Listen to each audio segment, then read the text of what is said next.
The implications of what we're seeing around technology disruption is pretty significant. If you take a step back and think about this world of all these new technologies coming together and the new combinations and opportunities that exist by these combinations, business leaders who are tech savvy, have a do-it-yourself mentality, there's three main implications that I think folks need to think about.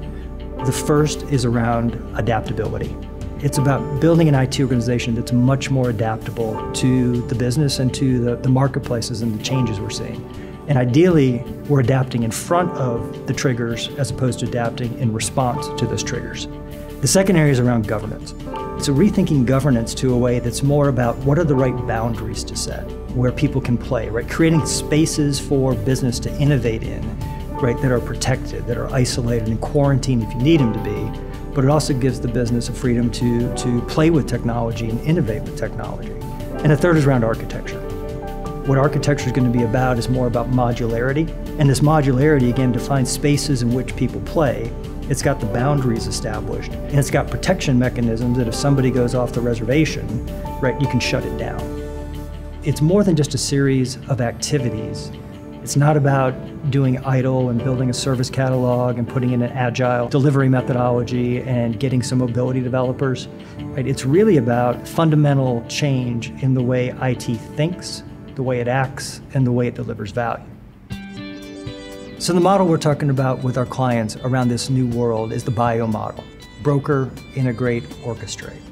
Broker, it's about matching supply and demand. There's a supply of technology services inside the organization, outside the organization, and IT's role is to understand what's the full universe of capabilities that are out there, and how do I best bring them together to meet the needs of my business. Around the integrate area, think about it as IT as a general contractor. IT's role is to bring together the equivalent of the electricians, the plumbers, understand what are the city codes that have to be adhered to make sure that a solution gets assembled that meets the specifications or the needs. The people I look for are the people who, as they were kids, they were really good with Legos.